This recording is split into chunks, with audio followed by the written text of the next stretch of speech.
So this is where a lot of the confusion happens for students. When they look at the simulation and they choose a box or a door, they see only 2 doors left. So they think, oh, it's 50-50. It doesn't matter whether I switch or not.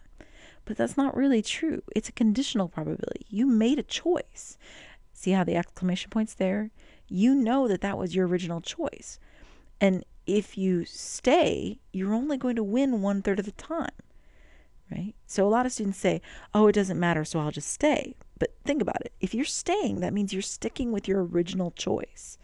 But your original choice would only have been correct 1/3 of the time. So just for example, let me just stay here. I get a goat. Let me do it again. I stay, I get the car. Let me do it again. I stay, I get the goat, and so on. Okay. As a matter of fact, let me play where I keep the original choice 1,000 times. Just gonna run it. Give it a second. Notice, look right there. You only win about 1/3 of the time because it's not really 50-50 anymore. It's really 1/3. You make a choice, and if you stick with it, then you're sticking with the original choice you made out of 3, not the choice you're making now out of 2. Weird, huh? I know. But it's a conditional probability question. But it's not really a strict formulaic one, right? So all the rest of the rows will work the same.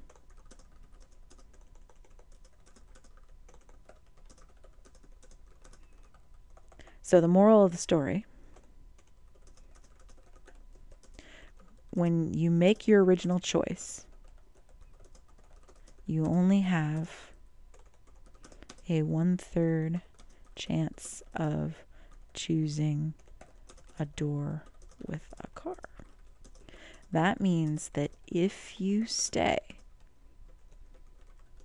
i.e., keep your original choice,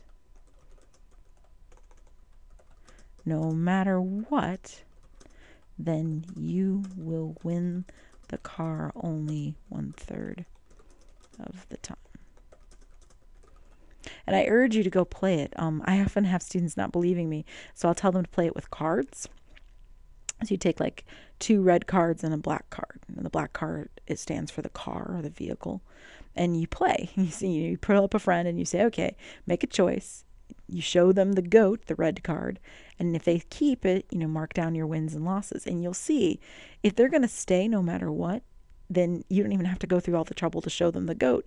Because if they stay, they lose. They lose 1/3 or 2/3 of the time. That's just how it's going to be. All right. Now a harder question. Much harder. What are the chances of at least 2 people, or at least two people in this classroom have the same birthday? All right. So let's just pretend, for the sake of argument, that we have 30 people in a room. Right? It says 30 people is a pretty typical classroom. So let's just say, note 30 people in the class. When I do this in a face-to-face class, of course, we actually count them. Okay, so what's the probability that at least 2 of them have the same birthday? So the thing about birthdays is you want at least 2 people the same. Not at least 1, because of course anybody's always the same as themselves, so that's kind of irrelevant. But all right, now again with this at least 2. So what we're going to do is we're going to find the probability that they're all different. That nobody has the same birthday in the class. Okay? All right, so that's 1 minus. Now, let's think about this. The first person, he's got a 365 out of 365 chance of being himself, right? But then you need the next person to be somebody completely different.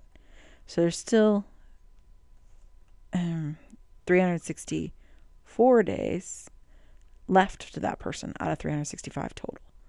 Then the next person would be 363 divided by 365. Follow? Because now there's only 2 days left, because you can't have the first person's day because they've got it and the second person's day. And we need this person to be different, so they only have 363 days left. And you continue like that. All right, I'll be right back to finish this.